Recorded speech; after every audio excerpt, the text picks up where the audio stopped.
Good evening, and welcome to the John F. Kennedy Jr. Forum at the Institute of Politics. My name is Emmanuel Edwards. I'm a sophomore at Harvard studying economics and neuroscience, and I'm a member of the JFK Junior Forum Committee. Before we begin, please note the exit doors, which are located on both the park side and the JFK Junior Street side of the forum. In the event of an emergency, walk to the exit closest to you and congregate in JFK Park. Please also take a moment now to silence your cell phones. And join me in welcoming Harvard students Sheila Chavarria and Alvaro Delgado.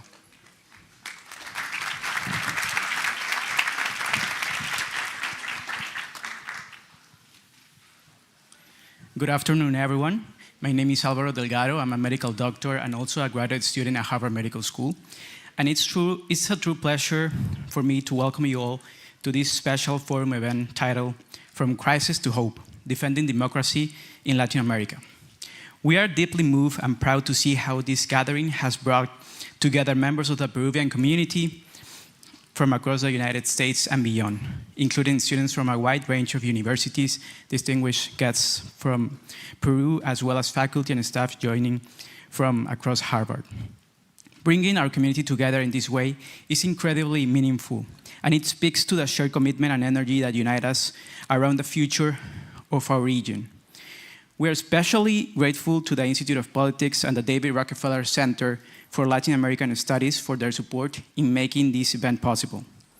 Today's conversation has been organized by students from the Harvard Association of Peruvian Students, HAPS, and the Peruvian Caucus at the Harvard Kennedy School, two student-led groups working to elevate Peruvian voices and foster thoughtful dialogue on the challenges facing Latin America. This afternoon, we'll reflect on the state of democracy in our region, why it matters, why it's under threat, and what we can do to protect and strengthen it. With growing political instability, weakened institutions, and widening inequalities across Latin America, we believe it's essential to create spaces like this one, where we can reflect, connect, and imagine a more just and democratic future together. Thank you all for being part of this important conversation.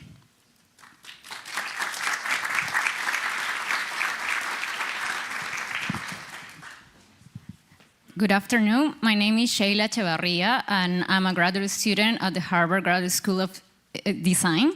We are especially delighted to have Dr. Francisco Sagasti, former President of Peru, with us today, given his unique blend of academic expertise and public service experience. He led Peru's transition and emergency government from 2020 to 2021, providing first-hand insights into political change and democratic governance in Latin America. Dr. Sagasti has also held senior roles at the World Bank, chaired the United Nations Advisory Committee on Science and Technology, and founded GRADE, one of Peru's leading research centers.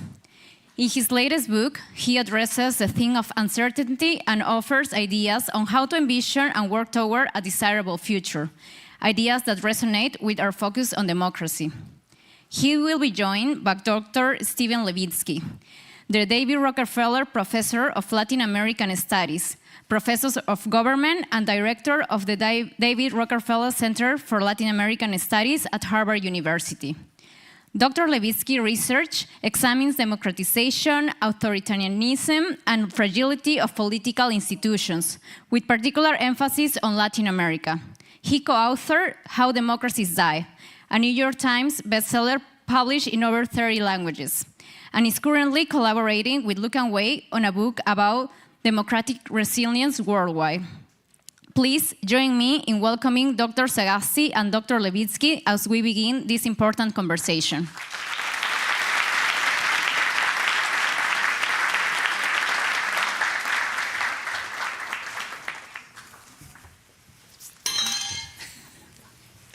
Hey, everybody. It is really an honor and a pleasure to be here with President Sagasti. We're going to converse for about 40 minutes, and then we'll take questions from you all. So these are not going to be easy questions. President Sagasti, you know very well the level of public anger and public discontent with the status quo in Latin America is through the roof. In just about every country in Latin America, voters are turning away from established political parties, established politicians, and voting, in many, many cases, for political outsiders who promise to sweep away the entire political elite. And one thing that we've seen over the last 25 years is that these guys, who we often call populists, political outsiders, very often end up assaulting democratic institutions. So my question is this, not an easy one.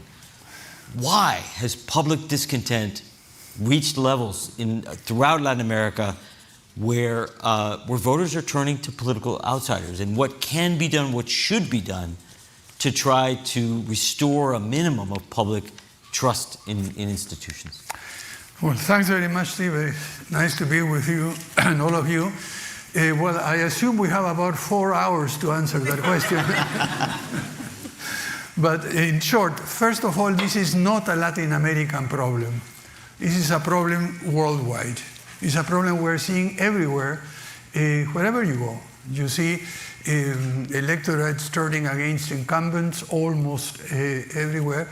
And I think that we have to look at the roots of this discontent at historical process, technological changes, demographical changes, migration, and so on and so forth. And what it really means in practice is that the political arrangements, the democratic arrangements that we have had over the last, I would say, half a century, are not working anymore as they were supposed to do. They did reasonably well for quite a period, but the democratic institutions, in terms of political parties, electoral systems, accountability measures, and so on and so forth, in the new context that we have at present, have proven to be almost everywhere quite inadequate. And therefore, they need a rethink of a major order of magnitude. So I think that's the main reason. And we can go almost through any area. We can start with the one that everybody knows, technology and social networks. And I think one of the key things that had happened is that the role of political parties, which used to be to listen to at least their membership, those they represented, aggregate demands of different types, filter them through an ideological lens, and then propose them as a program to citizens. And different parties used to do that. And they were required because citizens in general didn't have access to all the information and so on. But now, with social networks, you can get views, information, data, so that intermediation role, and you political scientists call it disintermediation of politics, has been generalized, and we have not found as yet ways of listening, processing, aggregating, filtering, and projecting different views on the political scene in a way that makes sense to the electorate. That's the main reason, I think, at the structural level. Of course, each country has a different slant on it, different type of populism, different type of telling lies, and so on and so forth. But at the root is this intermediation process. And if you add to that the demographic issue and the situation that we have almost everywhere, where people are living longer, getting older, fewer younger people are, that also introduces a different slant into the whole.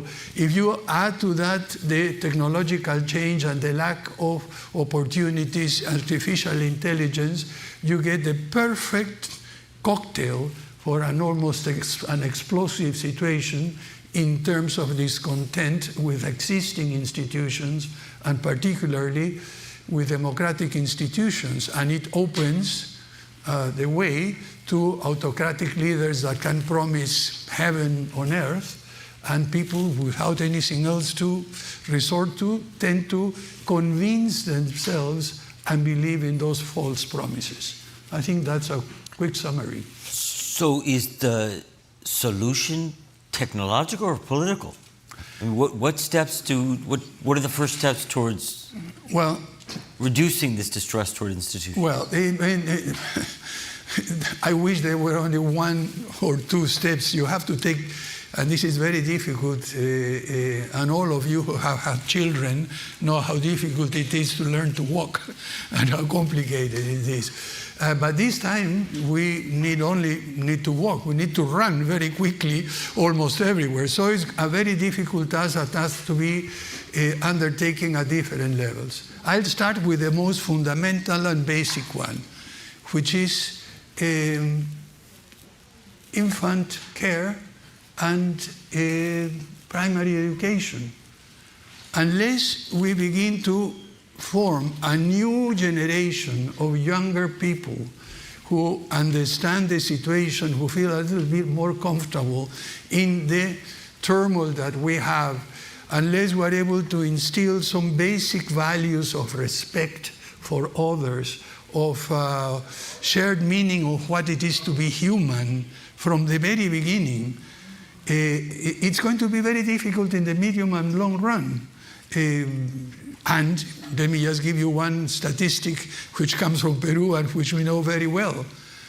A third of the families of the lower levels of income, C and D, a third of them are headed by a woman alone with at least 2 children. What hope there is for those children that are happen. First of all, no father figure at home.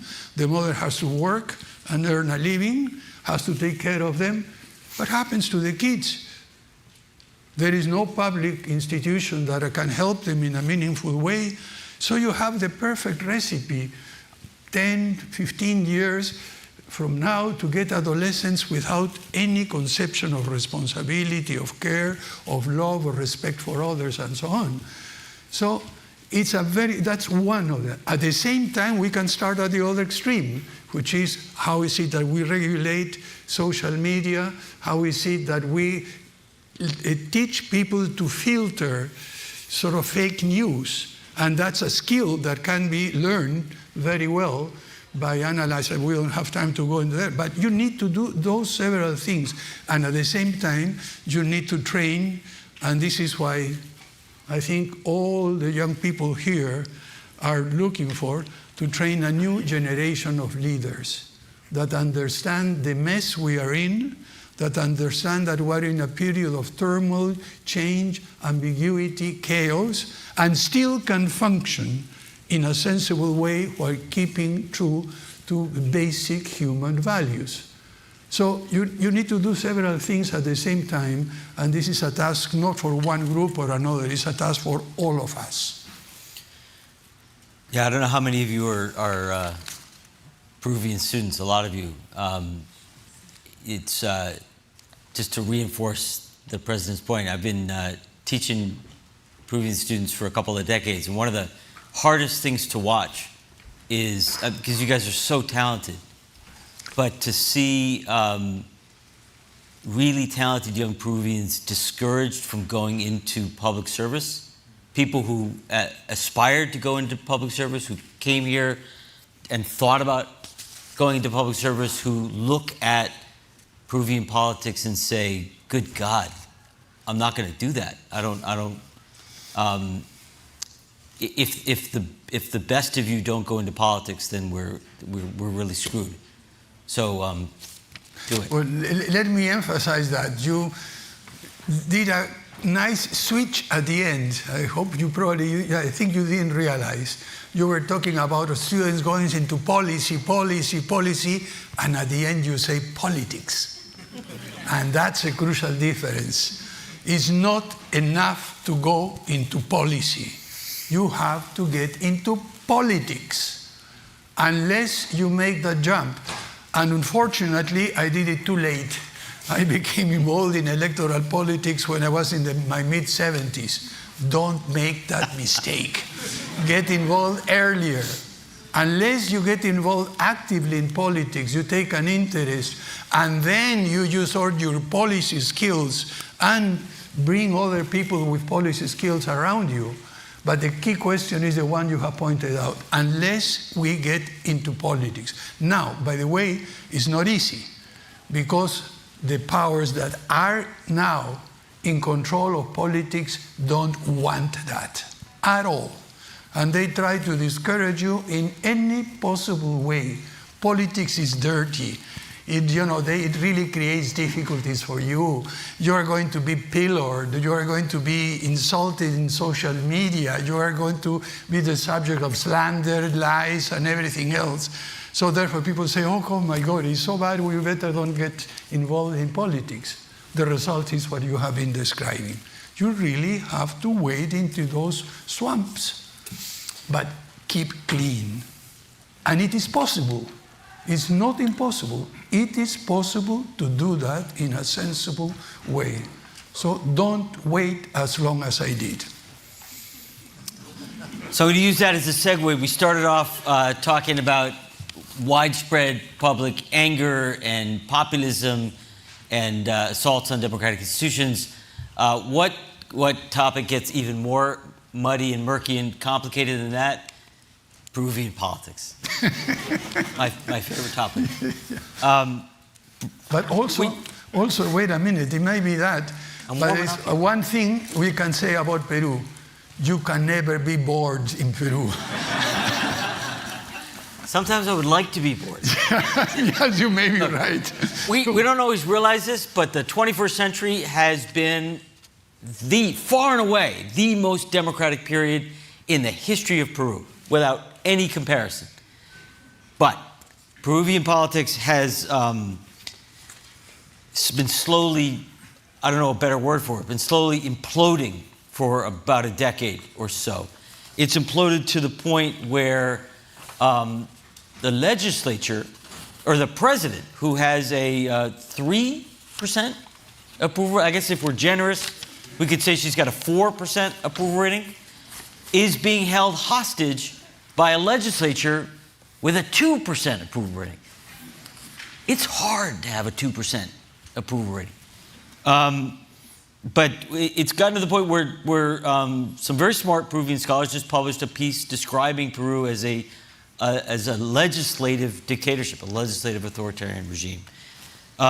So my question, which is not going to be an easy one, is how did we get here? What steps must be taken to restore a minimally functioning, I'm not talking about Switzerland, but minimally functioning democracy in Peru? We have talked about institutional reform in Peru, as you know, since I was skinny and had brown hair for a long time. Is that really the way out? And how at this point do we step back to a minimally functioning democracy in Peru? Oof. I get a real sense of deja vu with your question. I was asked the same question in 1995. For those of you who are old enough, you probably remember what we had there. We had Montesinos, we had re-election, quite a few other things in going there. And the question was, similar to that. What was the answer? Gradually, over a period of 5 years, many people, civil society, businessmen, began to really take a different perspective and participate more actively in civil society, in business meetings, and academia, and so on, and create a new common sense that it was not normal to continue the way we were doing there. I think what we require is something similar. It's going to be harder because the control that they exert in this group of people all over the institutions. But we have also tools at our disposal. Instead of complaining all the time about how fake news appear in social media, let's use that in a very effective and positive way to really disseminate truth, disseminate information, and do it in such a way that captures the attention. I mean, you were reminded me when we were discussing earlier how important it is to have not just wonderful technical analysis, as many of you do here all the time, but the catchy slogans that really motivate people, and they become one or two words that really help us to turn the tide against what we have at present. And we came up with one. Don't give the, not yet. We were having discussing how to counteract the sort of appellative of caviar. And I think we have found a way, but don't say it yet. It's too early. Let's not waste it for the time being. No, I think that coming now to more structured and answers. First of all is to make people aware that what we have at present is a government that is legally fine. Legally, they were elected, they will follow the rules and so on. But legality and legitimacy are two very different things. Legitimacy requires at least 3 different additional conditions. First of all, the approval of those who are governed, the consent, acquiescence in a sense, and when you have 1% and you are a statistical error, you cannot claim that you have the support of those who are you supposed to represent. The second thing that it requires in order to be legitimate is that you adopt policies and govern for the common good, for things that really help society rather than very specific groups. And it's even worse when that specific group is delinquents, which is what we have been having at present. So the second condition of governing for the common good is not fulfilled either. And the third one is that you strengthen and first respect and second strengthen institutions. And that's not respected. So we have a legal but illegitimate government. And by the way, our constitution says that nobody owes obedience to an illegitimate government. It was penned at the time of military coups, and it had military coups in mind. But now we have, kind of, as you pointed out, congressional dictatorship. I prefer it to call it an autocratic, sort of anarchic autocracy of Congress, because it really is quite messy, doesn't have any real direction and so on. But do we owe allegiance and obedience to an institution that doesn't represent us, that legislates against us, that they destroy the institutions that would allow us to improve? It's a big question. I have posed the question for my friends who are constitutionalists. They are still pondering the answer. So Peru, as you know, suffered a dramatic collapse of its party system 30 years ago, before a lot of you guys were born. And political parties have never been rebuilt. That's not the only thing ailing Peruvian democracy, but it is one thing that has consistently undermined the performance and the quality of Peruvian democracy. An entire generation of Peruvians has grown up in a world without parties. You were part of one of the most serious efforts to build a solid liberal democratic party in Peru, the Partido Morado. Could you tell us a little bit about that initiative? And it was not an entirely successful initiative, I think, but what lessons we might draw from it for other efforts to build, broadly speaking, parties of the political center in Latin America, because the political center is a wasteland in Latin America today. Yeah.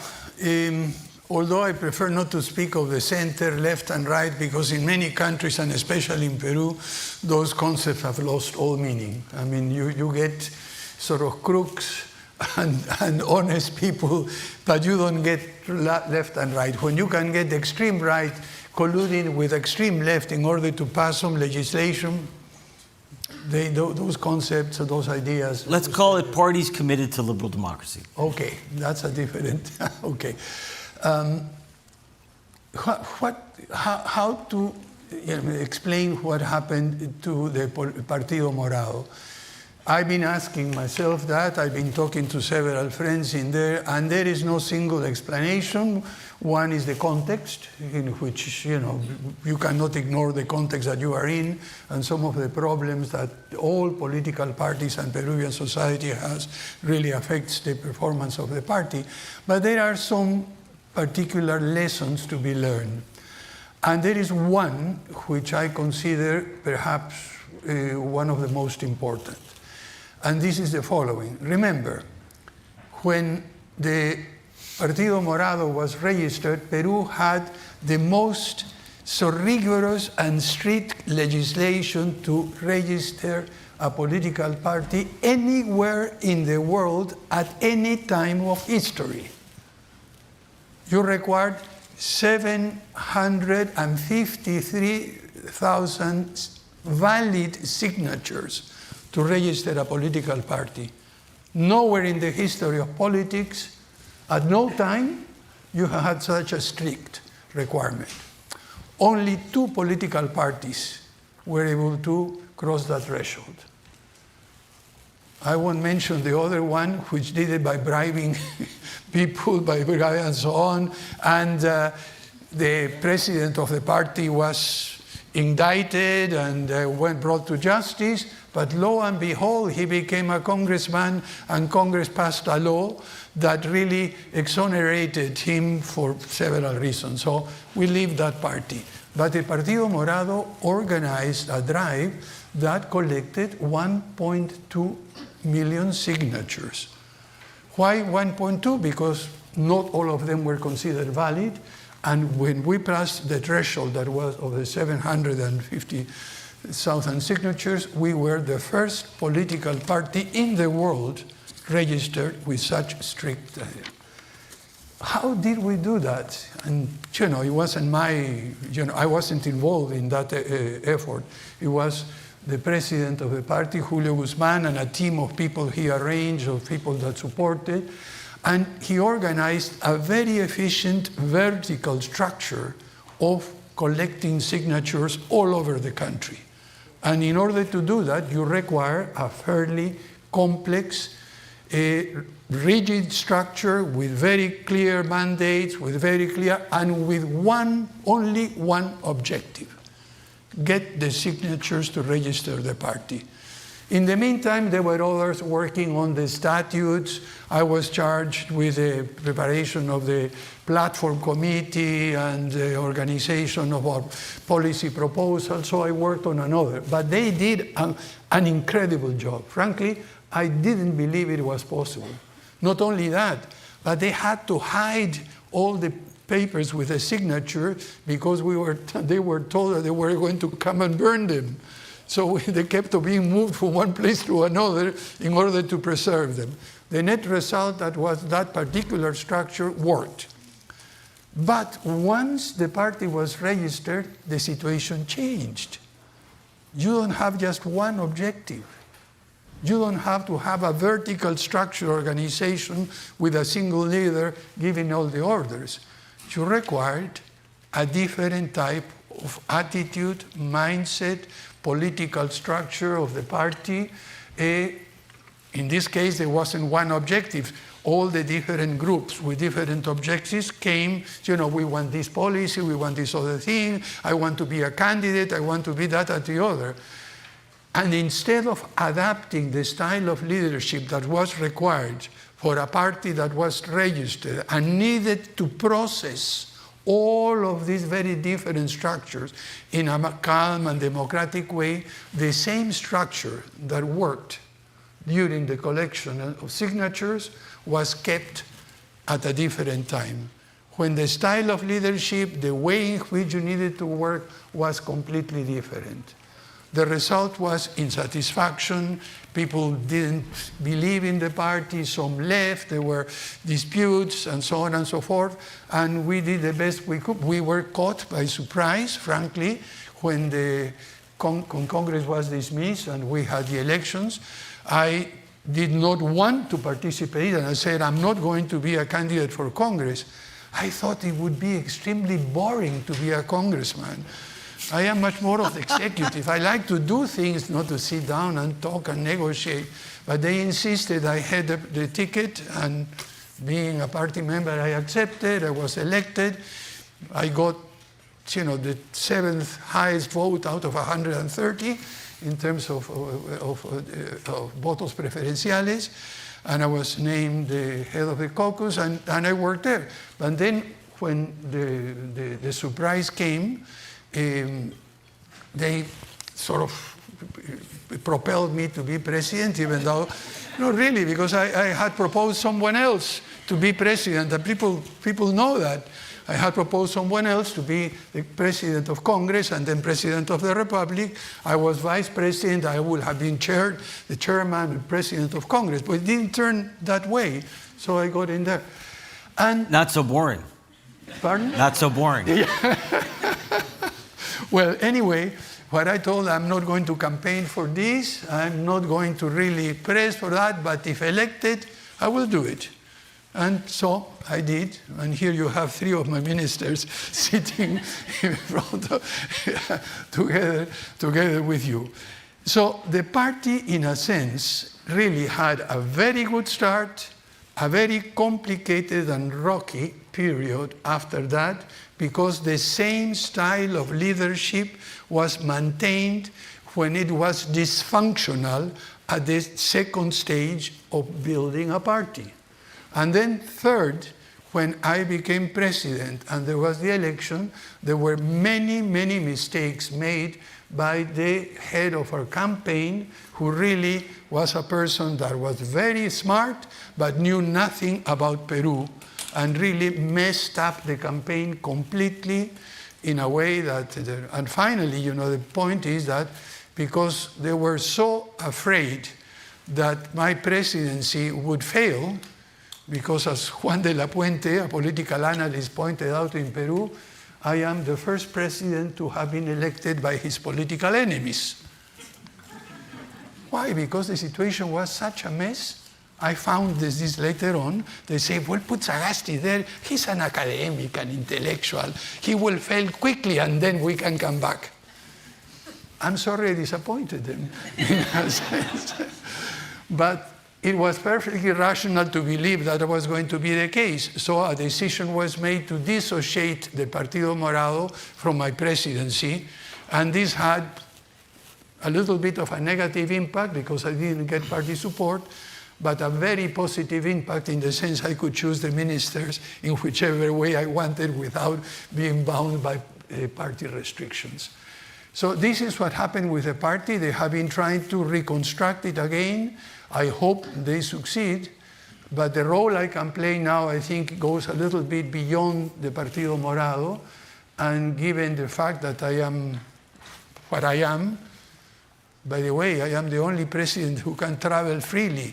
So that's the reason why I travel a lot. I need to represent the country in many circumstances. So, because of things like that, I think I have a slightly different role to play in the future, and especially in this electoral process that comes in there. So you mentioned correctly, I think, that the current government is legal but not legitimate.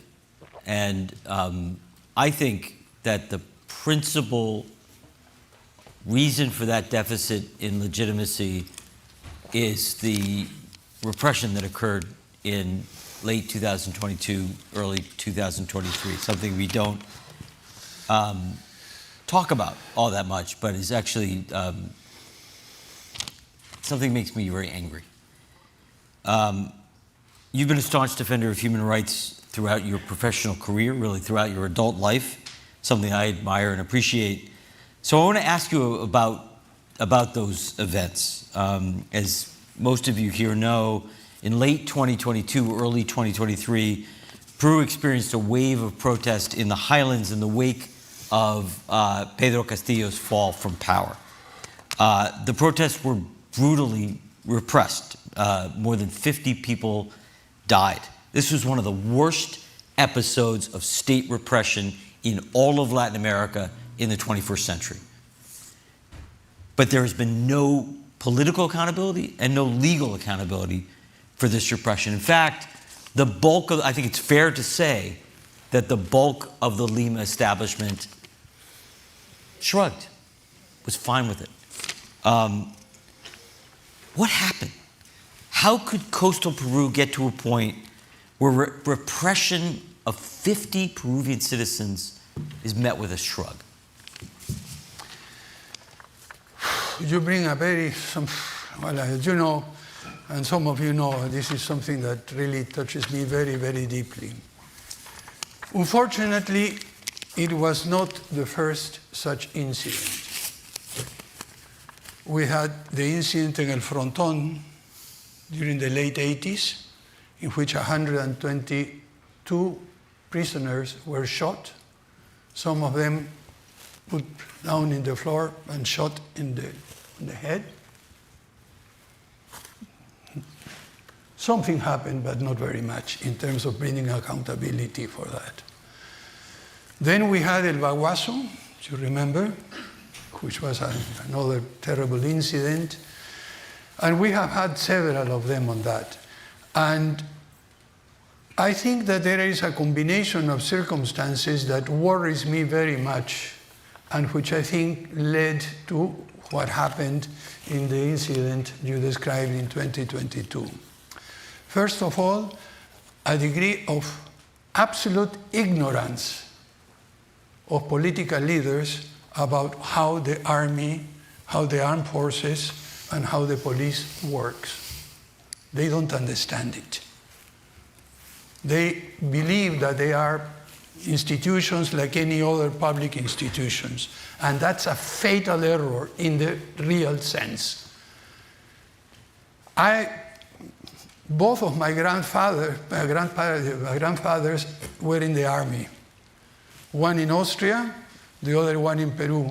One is a hero of the Battle of Tarapacá, and the other fought in World War I. So I understand how they think. I know that if you call the army, they are trained to kill. I worked with the military regime as an advisor to the Minister of Trade, Tourism, and Production, who was someone from the Navy, who was a brilliant guy, a graduate from Annapolis and MIT. But it sort of allowed me to see how they are. I have been to the final exam that some of the cadetes, I don't know, how do you call them, the students that are going to graduate from the military in order to be there, and I have listened to what they say. And one of the things I said there, we are trained to kill. And they are drilled in, terrorists are to kill you. So if any civilian leader tells the armed forces or the police, those protesting are terrorists, that immediately brings an automatic response. They have been trained to kill terrorists.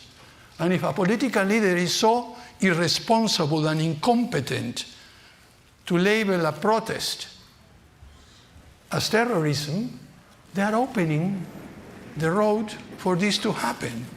But not only that, if after that, as has happened, unfortunately, in more than one occasion, the president or the prime minister goes and congratulates the police or the armed forces for what they did, they feel vindicated.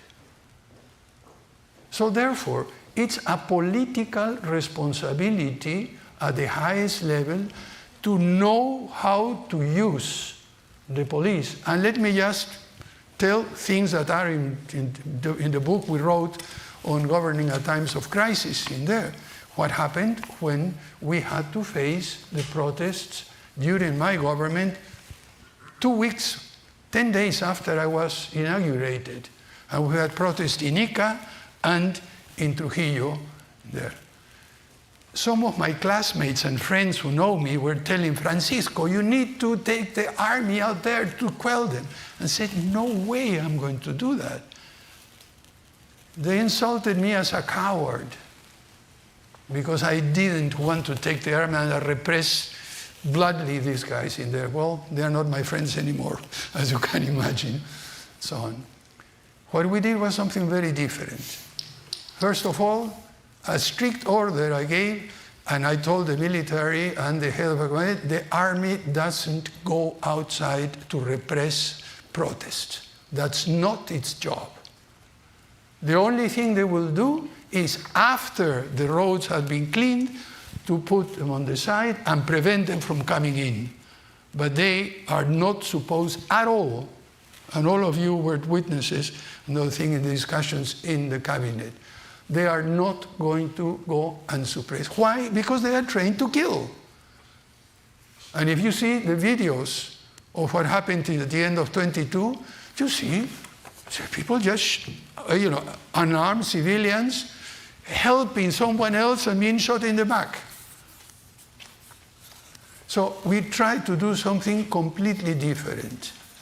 First of all, not use the army. Second, to give strict orders to the police not to use their firearms. There is a protocol that has been established by means of which protests have to go through 5 stages of increasing danger before they can use guns or any firearms. And only in the last case it does. And we kept on insisting that my Minister of the Interior, Pepe, called at 3 o'clock in the morning the general in charge of the garrison in Trujillo and in Ica, saying, make sure they follow the protocol strictly. And this was done continuously and reminding them every day. There wasn't a single person killed in Ica because of actions by the police. There were 3 killed in Trujillo. Why? Because 2 policemen disobeyed explicit orders. And they took their personal firearms, not the official ones. And they used their personal firearms without following the strict protocol. The first thing we did, rather than in other cases congratulate them for stopping the protest, we denounced them, we took their firearms, we started an investigation, and they were dismissed, those 2 people that did that with their personal firearms in there. So we had, and I myself went on social media and on public media, sort of condemning that particular situation. So, in summary, a combination of ignorance, arrogance, authoritarian personalities create those tragedies that we should have avoided and are perfectly avoidable if you know how to exercise power and authority in a democratic way and respecting human rights. I would add fear to your list of factors. Let us take time for some questions. I think you've heard enough of my questions. So I think we have 4 microphones. Just line up behind microphones, and we will take as many questions as we can. Please, questions, not discursos. This is not the Congress of the Republic. Ask a question with a question mark at the end of it. Eddie. Professor Levitsky, President Sagasti, thank you for such a brilliant conversation. My name is Eduardo, or Edu, I'm from Brazil. And as Professor Levitsky says, in the last few decades, we've experienced the largest corruption scandal in the history of modern democracy that had very negative spillovers to Peru. My question is the solution a regional coordination against the corruption in Latin America? And what are some pathways that we can learn from either your presidency or from lessons learned from other presidencies in Latin America about what a regional coordination could mean? Thank you. Oh, a very quick and simple answer. Both organized crime and corruption have become internationalized during the last 2 decades. So there is no hope or no way that a single country can fight against that. So we need a joint effort. Unfortunately, in the region, collaborative arrangements are not in vogue, and we have presidents that criticize and insult each other, which is a total mess. But I think time has come, and I think that the situation will merit it, and we'll start doing it, begin coordinating first against organized crime. Organized crime is transnational. They work together all over the place, and we have national responses, which doesn't make any sense. We need to work together on that. And the same thing applies to corruption. And in corruption, unfortunately, we don't have the cooperation of the countries that are, sort of safe havens for for illicit, the paraísos fiscales, how do you call it, fiscal? Tax havens. Yeah, and so on. There is no national effective solution to a transnational problem.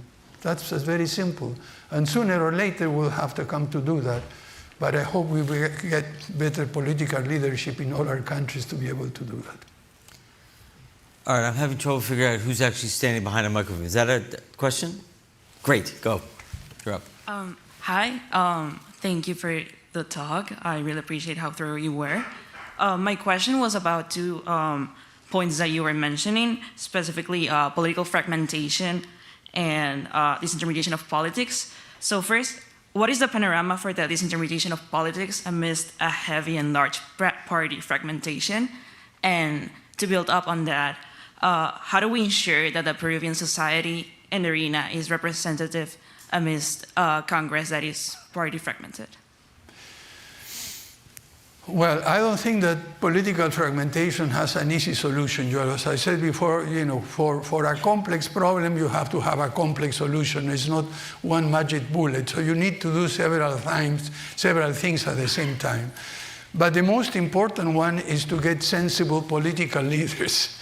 And let's be clear.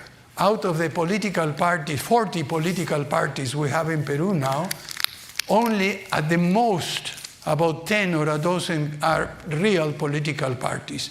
The other ones are just expression of particular small groups or someone, as happened in regional elections, registering a party, investing a lot of money in doing that, and then charging candidates to be in the list, and those who are up in the list pay more. And therefore, this is not a political party, it's a business investment in a way, and so on and so forth. So you have to distinguish between those that are just either personal vehicles, vested group interests, and group interests, who are investments or whatever it is, and they takes about 30 of them. And then you have to work with the rest. And it's hard, difficult, because personalities and people believe, I usually say, partly jokingly, but I think it's quite true, to every 7 or 8-year-old child, the mother or the father says, my son, my daughter, one day you will be president of the country. The problem is some of them believe it till very late in the 50s and 60s and still keep on trying that. And even to the 80s, by the way, at least in one case. So, people believe that being president is, there was one president that after being elected and being 1 week in the job said, I didn't think it was so easy to be a president. To which I wrote in an op-ed article, yes, to be president is very easy. To govern is the hard thing. And the question is that they are sort of believe that being president is like being out in the air, or I was going to say something that I better don't say it in there. But, it's a hard, complicated, difficult job to do well in there. So what we need to do is to make people aware of what is governing, what is required for them, and that it requires not just a person, but a team. And it is up to you. It's your generation, the younger people who are going to do that. Those who are in their 50s, 40s, and they are too late. No, they have learned all the things in there. So better prepare yourself to do two things, to wait some time, because things may be even worse before they get better, but you better start intervening in politics very quickly and very, very soon. My mother never told me I would be president. She just didn't want me to be unemployed. Well, that's a hard thing, After you have been president, there is no public sector job you can have. But there is no private sector you can have, because immediately they will say, oh, suspicious, what did he do, and so on. So the only thing you can do is teach. Not so bad. Question here. Good afternoon. My name is Juan Carlos. I am from Peru. We had the privilege to chat during the morning, and also I had the privilege to be in Steve's class some years ago. After a master in public policy, I am more inclined, and probably most of us are more inclined to be in the executive power. So I wonder why running for parliament is you feel that you may be entering to a circus. Could you share more of your learnings, lessons, and some suggestions for future parliament candidates? Sorry, the future what? Parliament, for the Congress. Parliament. Congress for the Congress. Why should anybody run for Congress? Whew. Well, with all the perks and fringe benefits that they have now, if you retain them, you will be quite well off. No, the reason being, no, I think you need to run for several reasons. First of all, because we need people that represent society in a true way and have the common good in mind there. People that are honest and can resist all kinds of bribes. I have seen cases of congressmen being approached with a trip there, with a trip to this other place, with a contract for a relative, with a little bit of money for this, with campaign for that, and this is part of the job. No. We need people that are honest and simply can clearly say no to any suggestion of undue benefits from people who bring the legislation to your attention. I have seen cases of groups of lawyers coming in and saying, here is a piece of legislation I would like you to propose, and in exchange for that, I won't say what they got, but they got quite a bit. And then all of a sudden, lo and behold, in the plenary session, there was a last sort of piece of legislation introduced and approved. So we need honest people who have the common good in mind in Congress, because now they are crucial, especially now, because the task of the next Congress is going to be to dismantle all the sort of, I don't know how to call them, all the stupid things, all the negative things this Congress has done. It has usurped the functions of a constitutional convention, changing more than half the provisions of the Constitution, all to benefit themselves or their sort of associates in there. And they have passed laws that need to be sort of repealed as quickly. So the first task for the new Congress will be to come in ready with about 60 to 70 bills to dismantle all the stupid things that this Congress has done. And for this we need honest, intelligent, committed people that really have the common good in mind. So run. Question up here. Hi, thank you for coming. I'm a second-year student at the business school. I'm curious your thoughts on, kind of alluding to the last point you just made, whether it makes sense, because of all of the problems that exist in the current legal code, to just go for a straight constitutional rewrite and just redesign the political system so that you avoid some of these, things that have happened around corruption and around. From what I see, it seems like the executive is very weak in the sense that they can be removed by the Congress, and I'm wondering if like Chile, for example, like it's worth having that discussion where you just put that on the table and say, instead of relying on a congressional, like people getting elected to do this job, just convening a convention and just saying, let's just start from scratch. Here's a new political system, and maybe devolve power to some of the tribal areas that seem to be in conflict with, the center in Lima, and just because that seems like what they desire as well. That's a difficult question to answer. And it cannot be answered purely in legal terms or purely in sort of lofty objectives. It has to be answered in a much more pragmatic fashion. To call a constitutional convention at present in Peru, the only thing it would do would exacerbate all the conflicts and differences that we have at present. You cannot write a new constitution with a polarized climate that we have at present. And the example of Chile proves that. So, from a pragmatic, practical point of view, but keeping idealistic sort of objectives in mind, I think it makes more sense to use Congress as we have it, and now with a Senate and a deputy chamber, to, first of all, roll back all the changes that the present Congress has done, which, by the way, has done it in a much more cavalier way, without discussion, without consultation. So roll them back, and then see which ones require a much more thoughtful adjustment, a much more thoughtful change. But if you call a constitutional convention in Peru, I think will be Chile version 3.5 or 4.0 and so on, in terms of antagonism, divisions, and problems, and we'll get nowhere.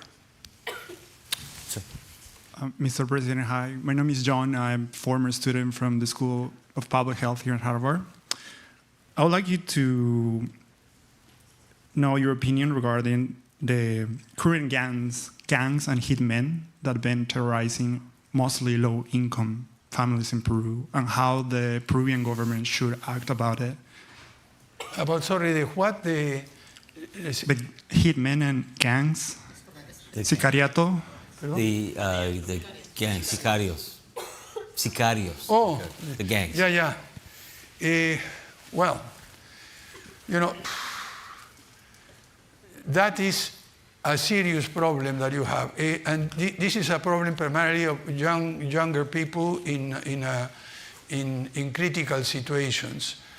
And the number of what we say in Spanish, ninis, ni estudian ni trabajan, neither study nor work, between 15 and 25 has increased tremendously.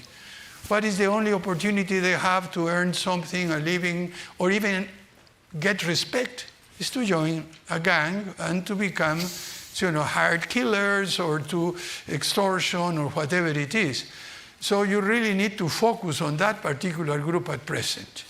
And what you can do, and what that would make a great deal of sense, is to set up a special program for younger people who are just about to finish high school or haven't finished it, and up to 25, to have both training and job opportunities, both of them, and pay them something, even minimum wage.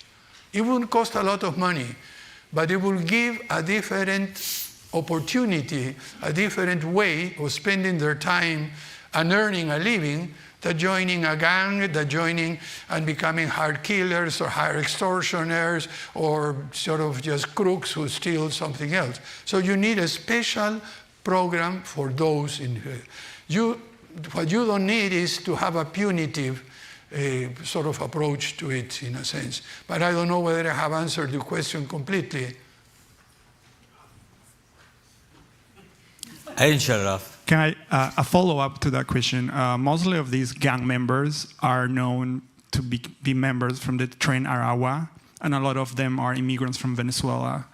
And this has been a huge issue lately when they killed Unfortunately, I think you are wrong. Take a look at statistics in detail. And, Tren de Aragua is one group, but Tren de Aragua is not just Venezuelans. And when I was talking about transnational issues and transnational crime, the Tren de Aragua is a transnational organization. And you are not going to do anything against the Tren de Aragua, either working in the US alone and deporting people, or in Peru, or in Ecuador, or anywhere else. You need a concerted action. And the main thing the first thing to do is to stop completely demonizing Venezuelans. For every Venezuelan that is in a gang, I know quite a few doctors who are working in remote areas in Peru, people who are doing their best and earning their living in an honest way in there. And I get really very upset in general when immediately sort of Tren de Aragua and organized crime is equal with Venezuelans. That is not true at all. And the question, at present, the number of Peruvian young gang members outruns any foreign member in there. And the majority are from the group I just described to you. And this requires a very different approach, a very different way of teaching and giving employment and giving earning opportunities to people who simply don't have either the skills, the interest, the values, the attitudes to be reinserted in society in a fruitful way for them and for the rest of the society. Just as things are heating up, I have to close. It's 5 o'clock, and they're really strict here. They're not going to invite me back if I don't close on time. So please join me in thanking former President Francisco Sagasti.